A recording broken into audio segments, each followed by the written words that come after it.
Graça e paz, amém? Glória a Deus, para mim é uma satisfação muito grande poder estar com vocês e poder compartilhar com vocês a palavra do Senhor. Eu gostaria que você abrisse a sua Bíblia no Evangelho de Mateus. Eu gosto muito dessa mensagem, foi o que Deus colocou no meu coração para compartilhar com vocês. Mateus, capítulo de número 14.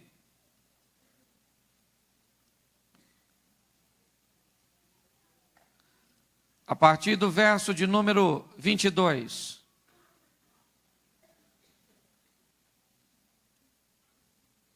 Eu preciso mostrar a você hoje o que você precisa fazer nos momentos de crise. Como você precisa reagir quando a adversidade vier contra você. Eu costumo dizer que quanto mais tensão se coloca num arco, mais longe a flecha vai. Então, quando você estiver vivendo sob tensão, imagine que tu é uma flecha na mão de um valente. Então, quanto mais tensão que tiver difícil, espera. Que uma hora a tensão tem que acabar. E aí você vai voar alto. Você vai chegar onde ninguém chegou. Só que você precisa fazer o que ninguém fez. A diferença entre um derrotado e um vencedor, qual é? É que o derrotado faz coisas que o vencedor não faz. É ou não é? Dificilmente você vai encontrar disciplina num derrotado. Organização num derrotado. Determinação num derrotado. Isso são coisas que você encontra em vencedores. E Deus não tem panelinha que diz, gostei de você. Você vai vencer. Não gostei de tu. Tu vai perder. Não. Deus fica olhando para ver o que você vai fazer. Nós vivemos debaixo de lei de semeadura. Tudo que o homem semear, isso também.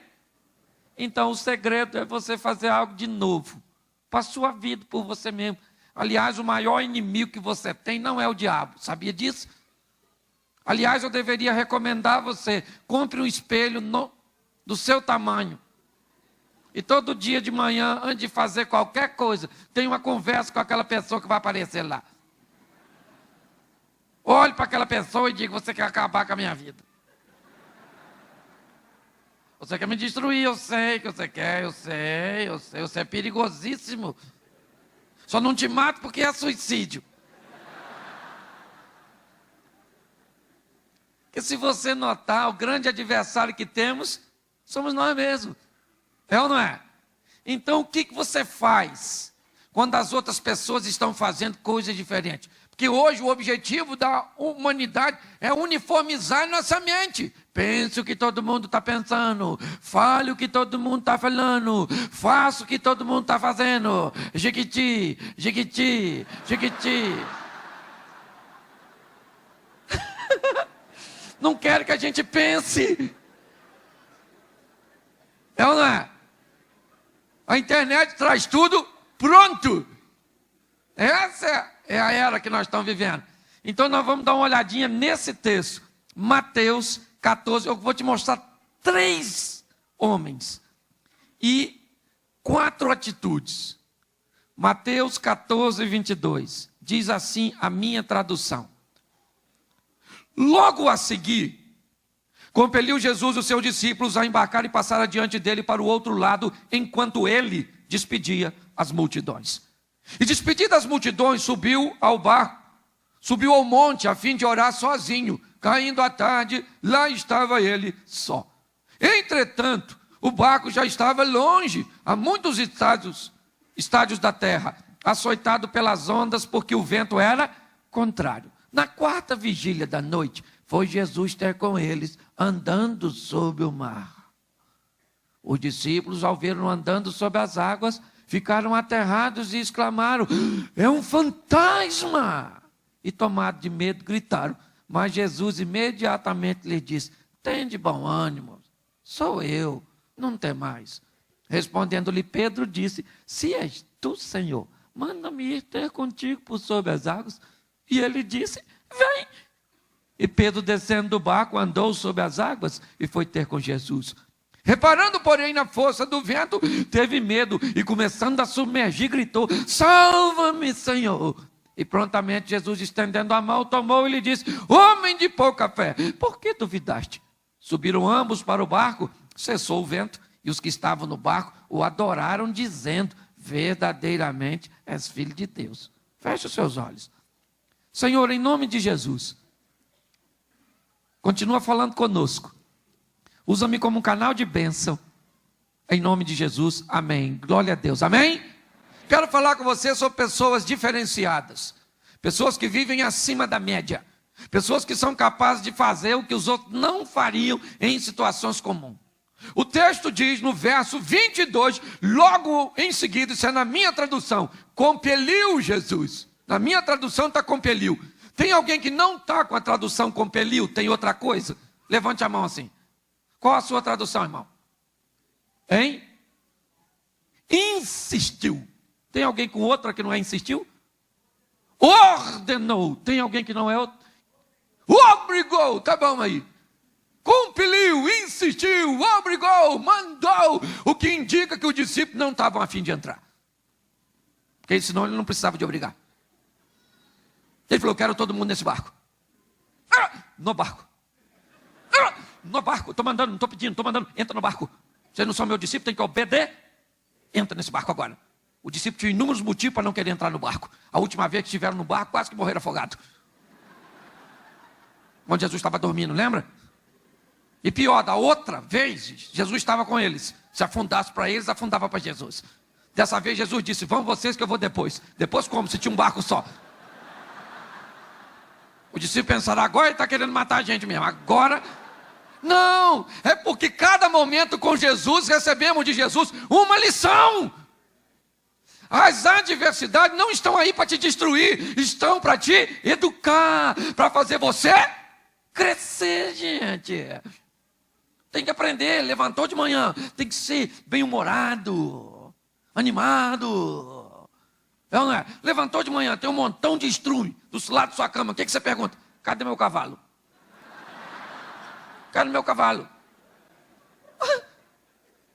Tem gente que gosta de comiseração. Bom, pastor, estou sofrendo. Você não veio nesse mundo para sofrer, veio? Tem gente que acha que veio. De uma moça falou comigo: pastor, eu vim aqui para sofrer. Sofra, filha. Quem sou eu para tirar você tal privilégio? Agora, eu não vim. Eu vim aqui para que se cumpra na minha vida aquilo que a Bíblia diz que tem que se cumprir. Eu vim aqui para comer o melhor desta. Então, sofrer não é verbo para ser conjugado. Conjugo qualquer outra coisa, menos sofrer. Aliás, pelo menos em primeira pessoa já está bom. Eu sofro, não, tu sofre. Ele sofre. Nós não sofremos nada. Vós sofreis? Vós sofreis. Paulo e Silas estavam presos. Apanharam bastante. Eu imagino Silas falando: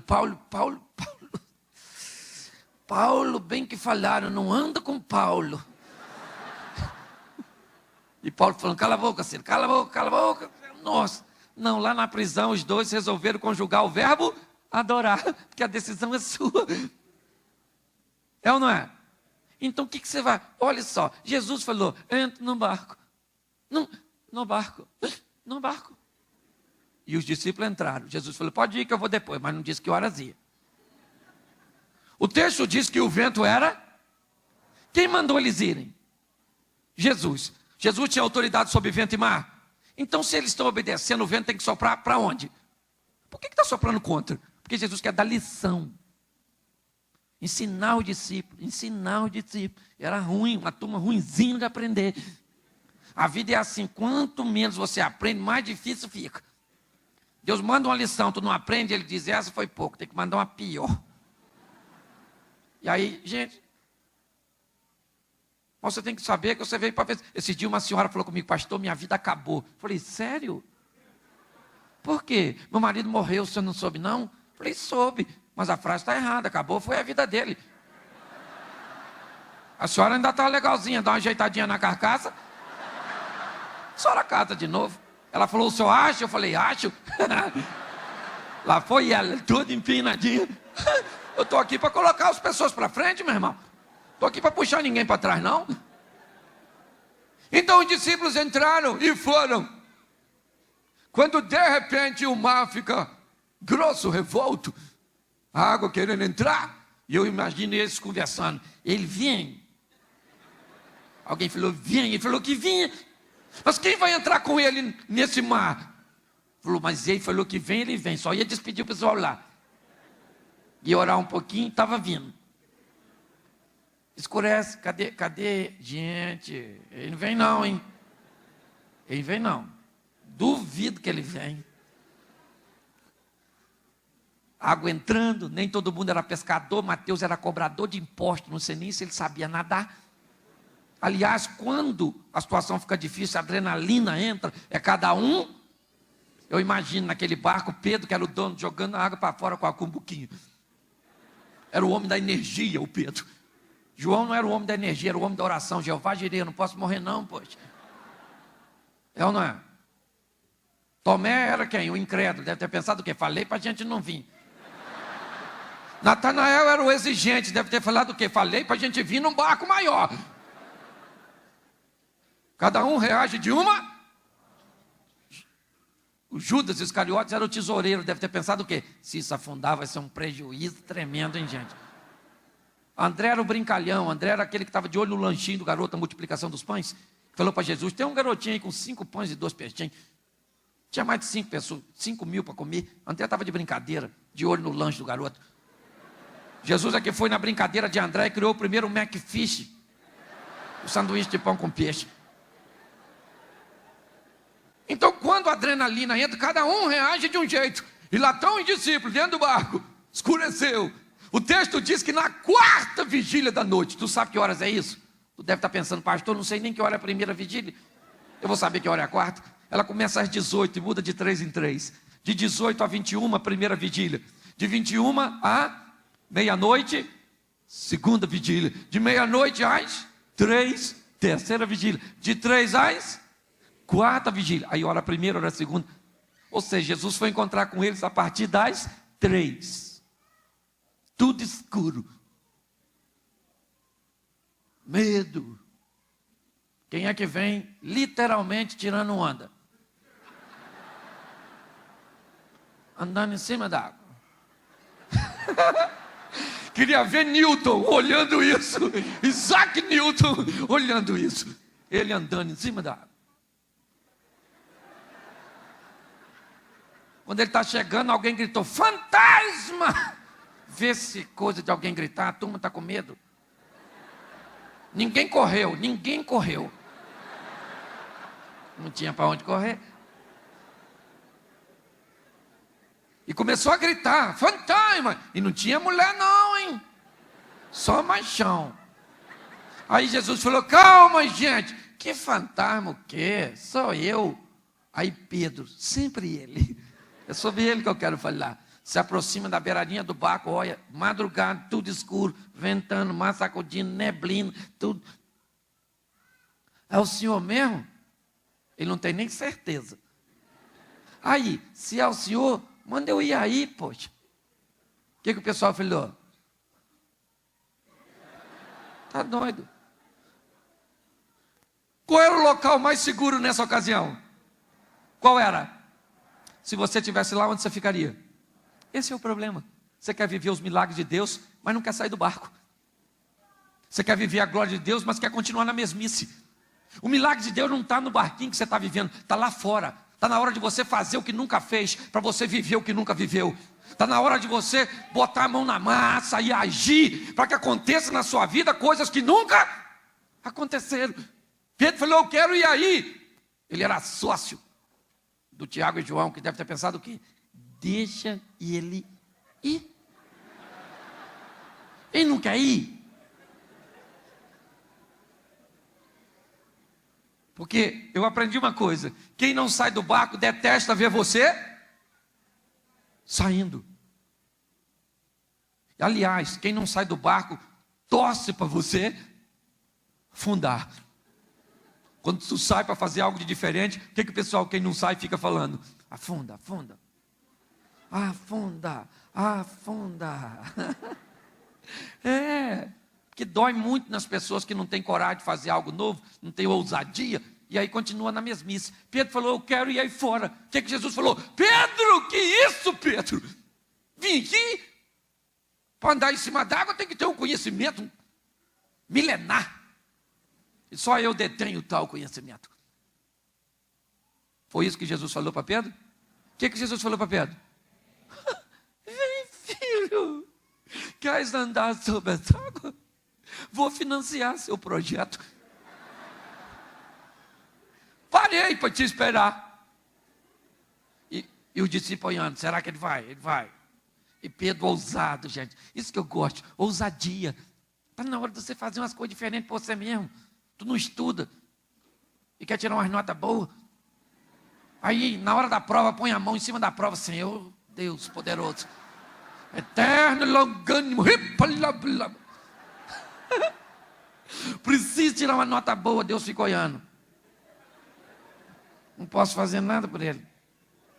Não estudou? Está na hora de você fazer as coisas. Estude como nunca estudou. Tire notas como nunca tirou. Trabalhe como nunca trabalhou. Prospere como nunca prosperou. Ame como nunca amou. Você vai ser amado como nunca foi. Continue fazendo as mesmas coisas. Continue recebendo as mesmas coisas. Pedro falou, eu quero ir aí. Jesus falou, vem. E ele saiu do barco e andou em cima d'água. Isso é sensacional, gente. Pedro andando. Pensa ele. Olhando para Jesus andando. Só que teve um momento que ele parou, olhou e falou assim, nossa, isso que eu estou fazendo é perigosíssimo, hein, gente? Perdeu o foco. Quando ele perde o foco, o que acontece? Ele começa e grita, Senhor, salva-me. Ele já estava quase chegando. Jesus só estendeu a mão e falou, segura aqui, homem de pouca. Se ele é de pouca fé, quem ficou no barco é de pouco o quê? Sabe o que eu gosto desse texto? É um culto de domingo. Vamos imaginar um culto de domingo na igreja dos apóstolos. 11 homens se levantando dentro da igreja e dizendo, olha só, esta semana vimos um homem andando sobre as águas. Só que num culto de domingo da igreja primitiva, um homem poderia levantar dentro da igreja e dizer o quê? O homem que eles viram andando, sou eu. Porque quem sai do barco conta milagres a respeito de si mesmo. Enquanto quem fica no barco só conta milagres a respeito dos outros. Quem você quer ser? Você quer contar suas próprias histórias com Deus? Ou você quer ser um mero narrador de histórias alheias? A decisão é sua. Está na hora de você sair do barco, meu filho, para o seu casamento, sair do barco para a sua saúde, come a gordura da picanha, a pele do frango, não faz exercício, não dorme, não descansa. Aí está lá, pastor, o inimigo está furioso. Botou uma seta nas minhas coronárias. Eu imagino o diabo falando, não fiz nada não. Esse dia um cara falou comigo, o diabo me endividou. Falei, sério? Nunca vi isso. Como isso aconteceu, pastor? Se o senhor olhar minha fatura de cartão, pastor, o inimigo purinho, o devorador. Falei, filho, no próximo culto, na próxima segunda, eu tenho um culto segunda, você vem aqui com a sua fatura do cartão. Sério, pastor, o senhor vai orar por mim? Falei, não, eu vou pagar o que o diabo comprou. A gente vai marcar o que o diabo comprou, coitado, né? Eu pago. Farofa, eu pago. Cachaça, eu pago. Galinha preta, eu pago. Capa vermelha, eu pago. Vela, eu pago. Tridente, eu pago. Ossada, eu pago. E ele assim, ó. Aí ele falou assim, o senhor é maluco? Eu falei, não, por quê? Porque o diabo não comprou nada no meu cartão.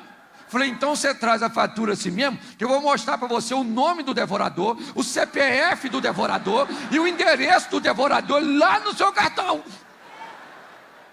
Porque tem gente que administra sua vida de uma forma tão errada, que eu imagino o diabo olhando, pensando assim, gente, nem eu faria uma besteira tão grande. Aliás, eu vou anotar essa para eu usar com os outros. Tem gente aí dando aula para o inimigo do que não se deve fazer. Está na hora de você fazer algo de novo, amém? Pelos seus negócios, pelos seus estudos, por sua saúde, por sua família, por você, pelo evangelho. Saia da mesmice, rapaz.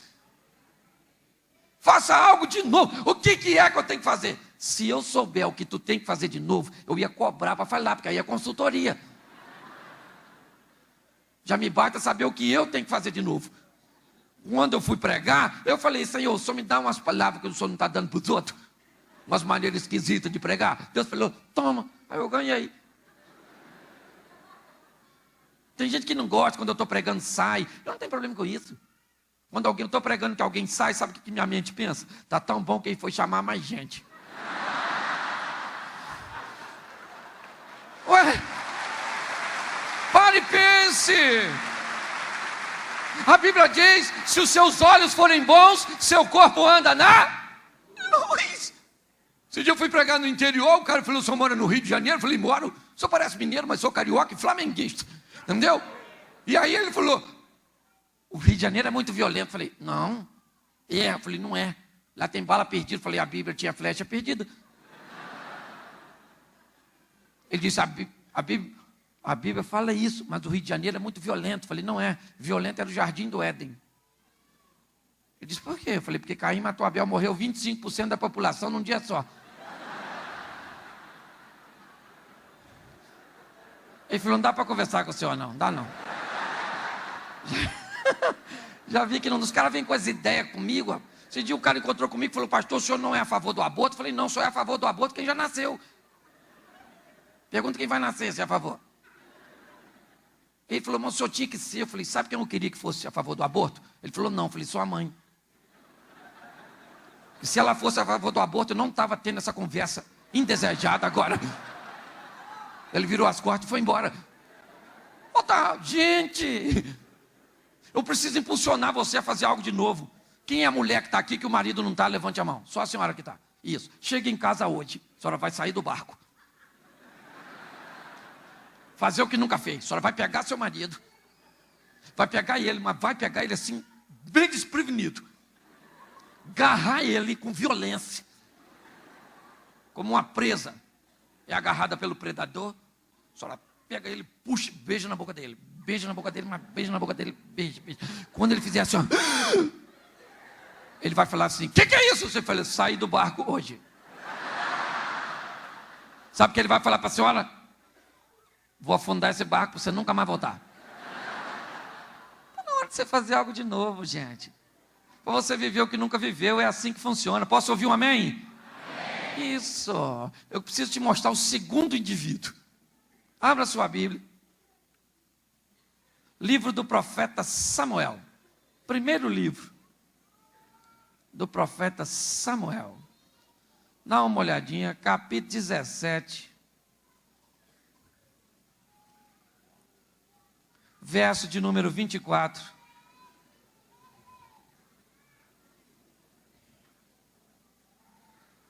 Primeiro Samuel 17, 24. Amém? Diz assim a palavra do Senhor. Ué? Ah, está aqui, tia. Falei do 23, pulou por 26. Todos os israelitas, repita comigo, todos os israelitas, vendo aquele homem, fugiam de diante dele e temiam grandemente. Olhe para mim aqui agora, preciso da sua atenção. Todos os israelitas, vendo aquele homem, que homem era esse? Que homem era esse? Um homem de aproximadamente 3 metros, 3 metros e 10. Campeão dos filisteus, especialista em duelo, ganhou todas as lutas dele por nocaute permanente. Finalizador, o cara. Aquela coisa imensa. Quase matou a mãe dele quando nasceu. O cara é matador profissional. Aquela coisa exuberante. Todo mundo em Israel tinha o que dele? Tinha o que dele? Quando Deus chega no Éden, e Deus é engraçado demais. Se tem alguém engraçado, esse alguém é Deus. É só você olhar o Velho Testamento e o Novo. Que olha, Deus chega no Éden, o onipresente, onisciente e onipotente, chega no Éden e diz assim: Adão, cadê você? Adão sumiu. Ele tá ou não está de brincadeira? Vão prender Jesus no Getsemane. Jesus se aproxima do soldado e diz assim: quem vocês estão procurando? Se ele não está de palhaçada, não sei o que é. Não é? Um cara está 38 anos na beira de um tanque. Jesus se aproxima dele e diz: queres ficar são? Não, vem aqui de bobeira todo dia. O Bartimeu desesperado gritando: filho de... Jesus chama o cego e diz: o que queres que eu te faça? O cego deve pensar: se eu me arrumar um cão guia, se eu me arrumar um cão guia vai me ajudar tanto.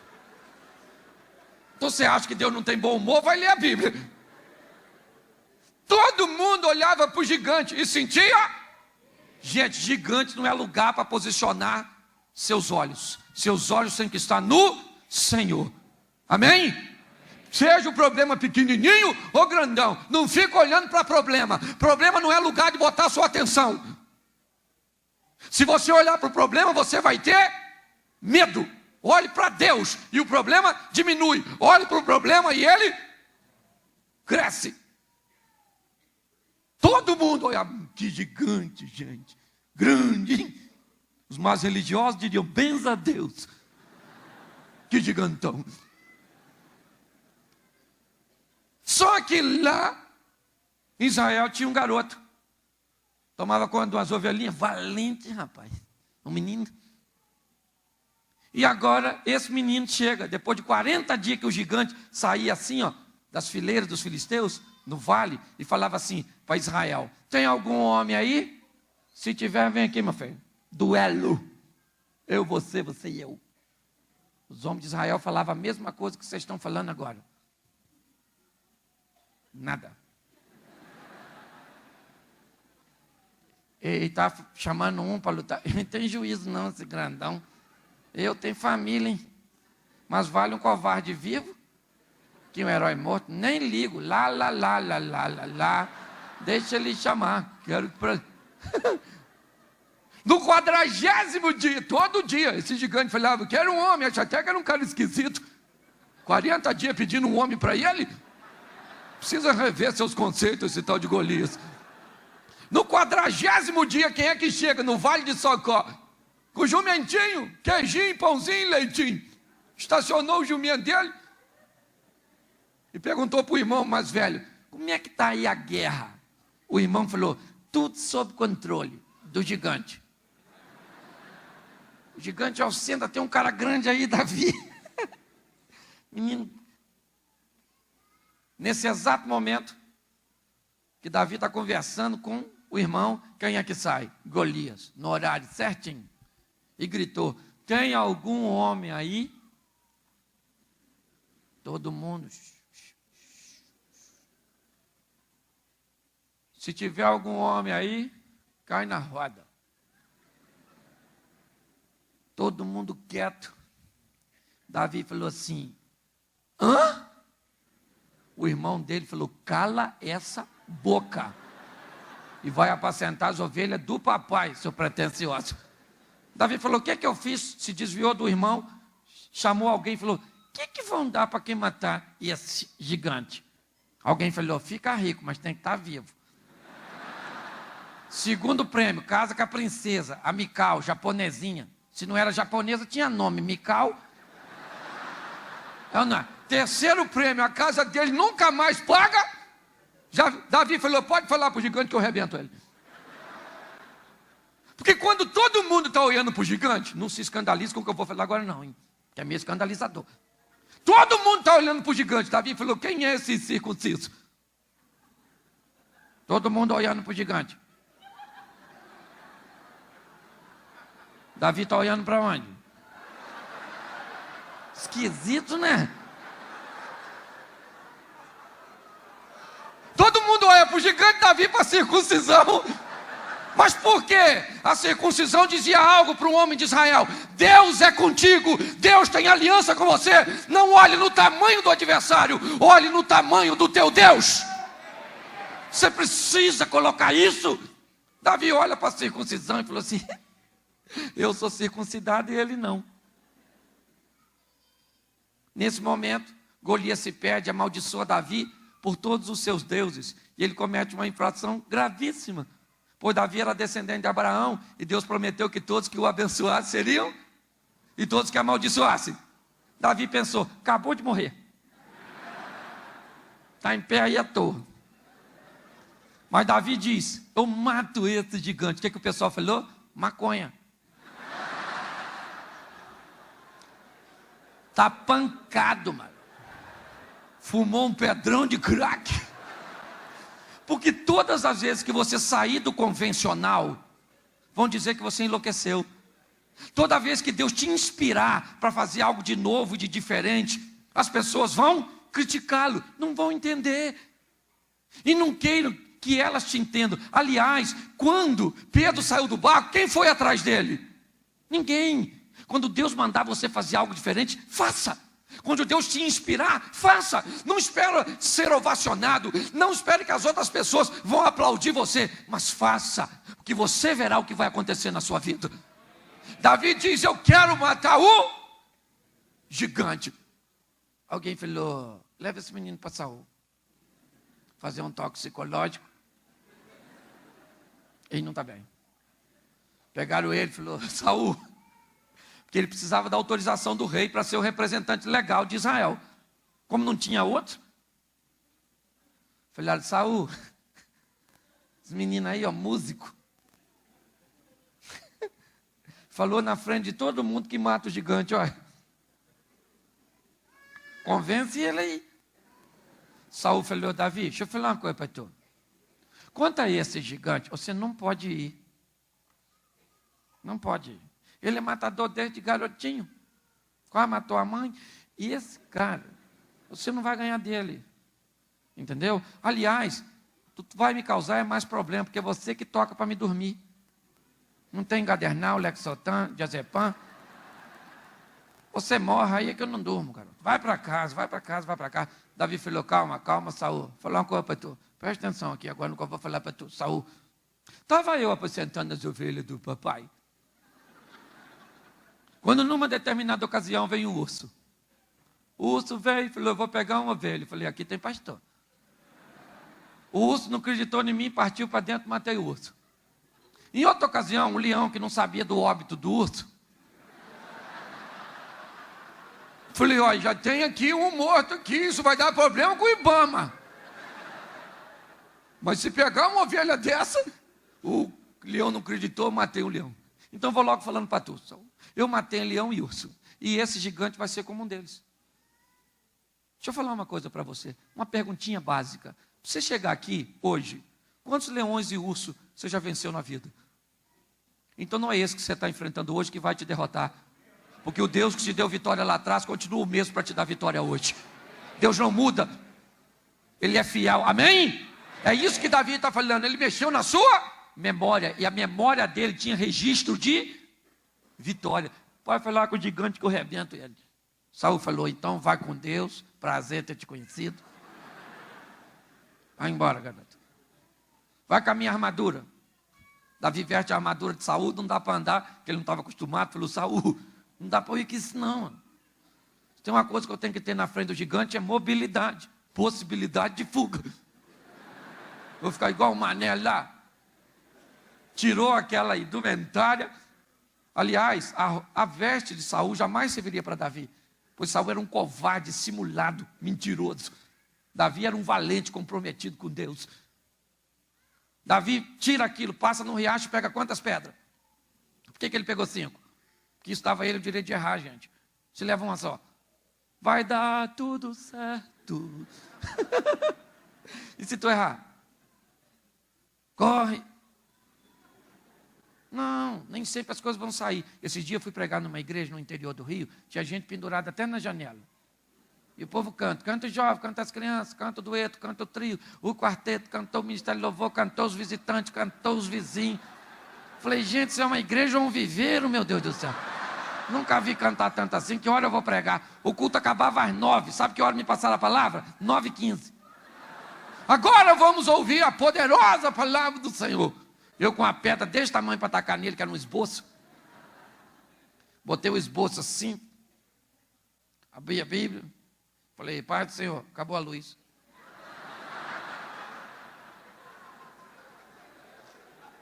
Os caras cantaram de 7 a 9h15. E na minha vez acabou a luz.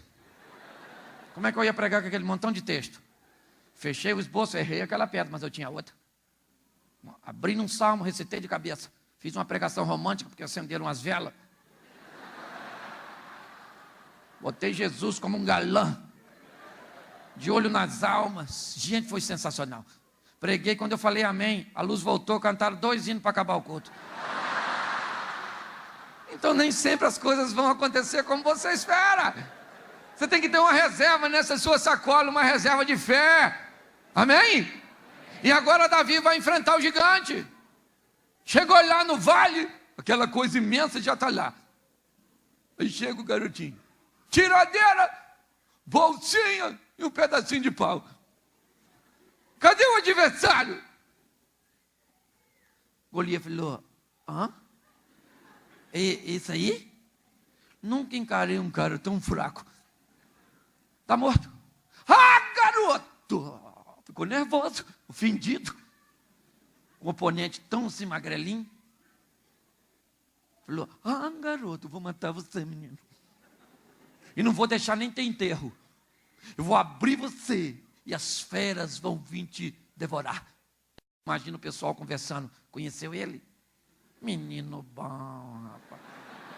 Falaram que é droga que fez isso. Porque Israel deve estar lá assim, pastor. Ó, a hora que Davi perder, a gente sai correndo.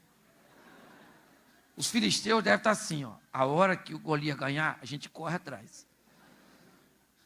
Quando Golias terminou de falar, Davi falou, ô grandão, presta atenção no serviço. Tu vem a mim com espada, escudo, lança, capacete e outras indumentárias. Eu vou contra você, tu não sabe quem eu sou não, né? Mas eu preciso conversar com o leão e com o urso. Jaz, o leão e o urso. Mas eu vou matar você. Vou. Eu vou contra você em nome do Senhor dos Exércitos. E o Senhor dos Exércitos, a quem eu sirvo, entendeu, Golias? Eu sirvo. Tu és circuncidado? Não, eu sou. Eu vou bem matar tu. Despediu da esposa, dos filhos? O pessoal deve ter falado, ó, pequeno, mas valente. Ou tá dopado.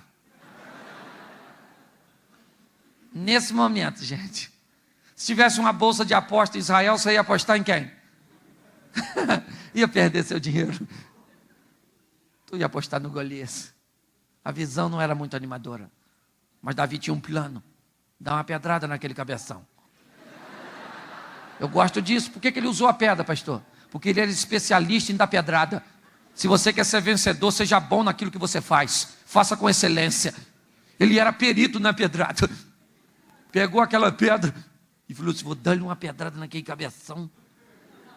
Zunia, aquela cabeça que para acabar com dor de cabeça era caixa de paracetamol fechada. De repente aquele gigantão, viu estrela, tum, e começa a cair. Eu imagino Israel, ó.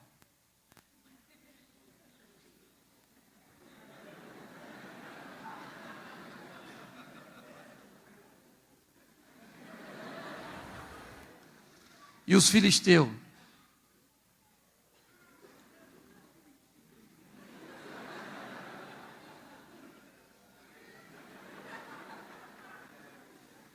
O maior avivamento bíblico no Velho Testamento acontece aqui. Quando viu aquele gigantão caindo, pode ler que o texto diz que Israel correu atrás deles. Davi foi lá. Pegou a espada com muita dificuldade. Falou, qual é, Golias? Quem é o quê? De quê, pra quê, por quê? Machão, tu, hein? Ganhou tudo, hein? Eu sou fraco, né? Tem um invisível aqui comigo. Você não consegue ver, mas eu vejo. Porque é isso que faz a diferença. Quando cercam a casa de Eliseu, lembra? O exército da Síria. O garoto que trabalhava com Eliseu sai, assim, ó. Eliseu. Não tem rota de fuga. E agora, quem poderá nos defender? Eliseu sai depois do garoto e fala: muita gente, hein? É para prender só eu? É. E o garoto lá. Eliseu, o exército que está para o garoto é o mesmo que está para Eliseu? Sim. O que o garoto vê é o mesmo que Eliseu vê? Sim. Só que nós temos uma visão de um garoto e uma visão de um homem de Deus. Que quando um problema vier, você pode se comportar como um menino ou como um homem. Como uma menina ou como uma mulher. Eliseu olhou. E o garoto. E Eliseu falou: calma, garoto. Calma, garoto. Mais numerosos são os que estão conosco. Eu imagino o garoto falando: quem é que está aqui com a gente? Está com mais medo que eu. Somatizou. Aí Eliseu não aguentou, falou: Senhor, abre os olhos dessa mula. Para ele ver. Quando o garoto olhou, ao redor dele tinha carro, cavalo, cavaleiro de fogo. Eu imagino o garoto saindo por exército da Síria e falando assim: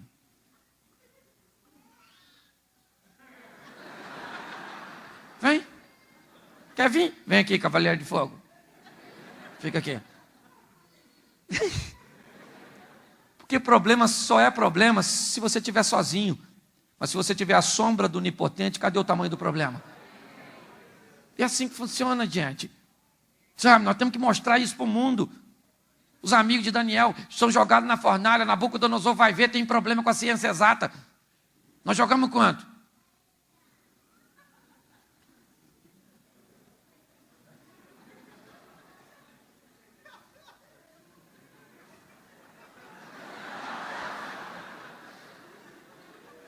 Nós jogamos 3, tem 4.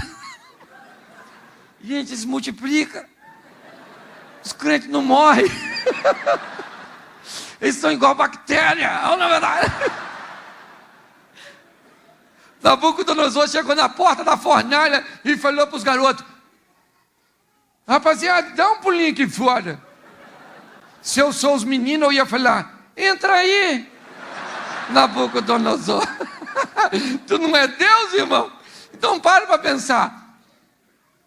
Você precisa aprender quem é que está contigo. Por isso Davi mata o gigante. Arranca aquele cabeção.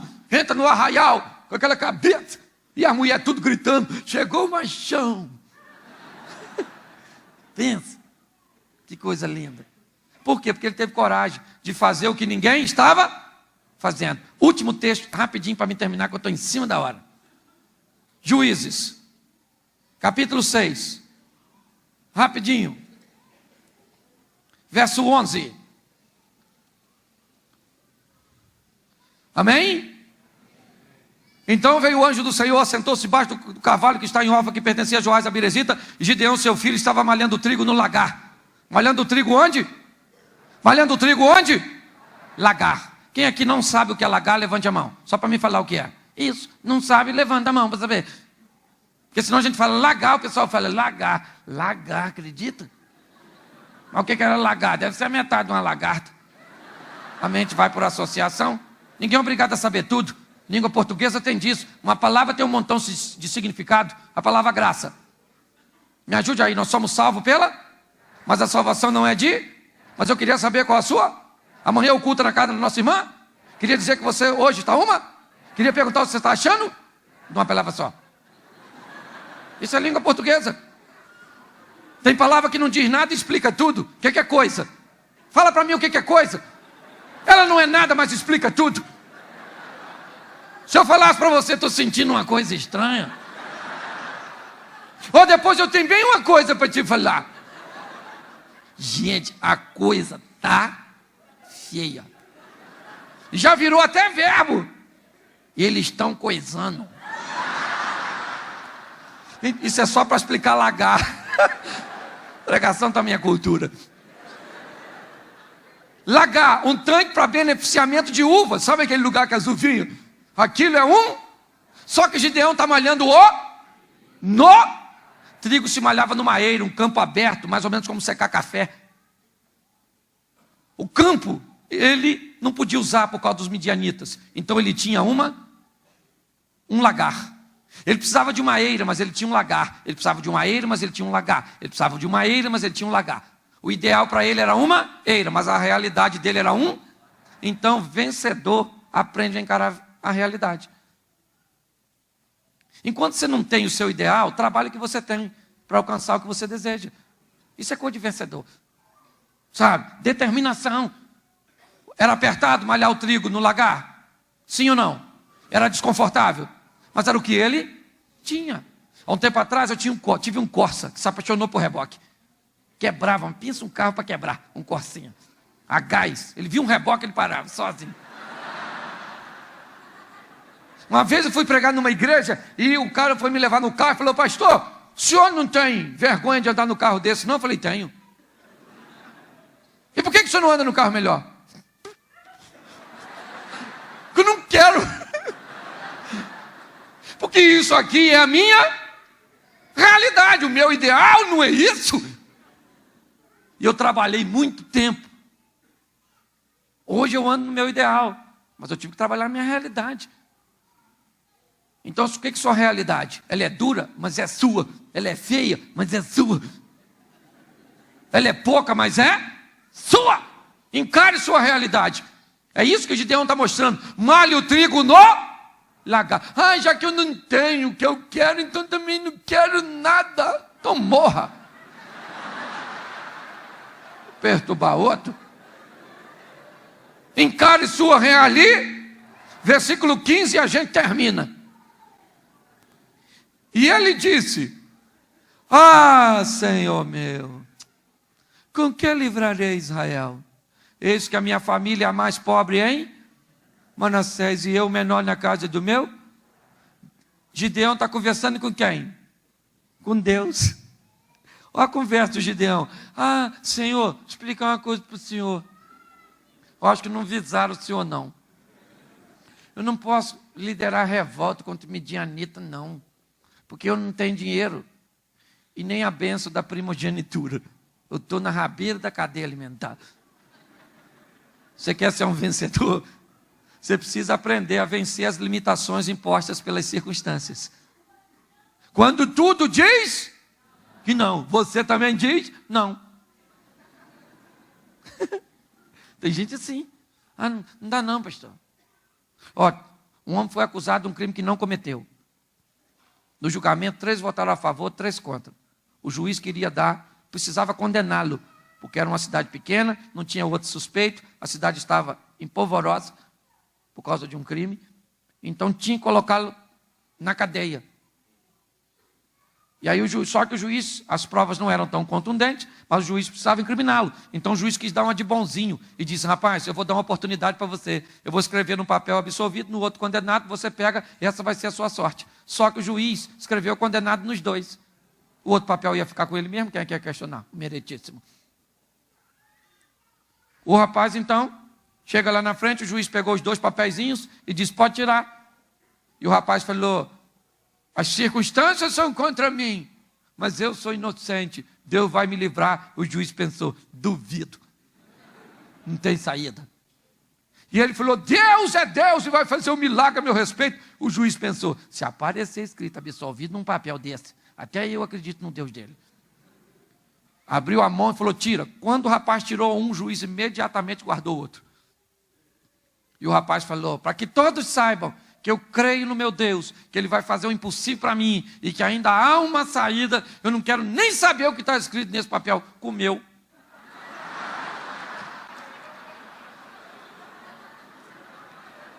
Quando ele comeu, o juiz teve bem que pegar o outro. O outro estava escrito o quê? Então o que ele comeu tinha que estar escrito o quê? Ele falou: eu vou embora, rapaz, em nome de Jesus, porque o Senhor tem vitória para você. Coloque isso no seu coração. Seja ousado como Pedro. Seja corajoso como Davi. Encare sua realidade e vença as limitações como Gideão. Fique de pé.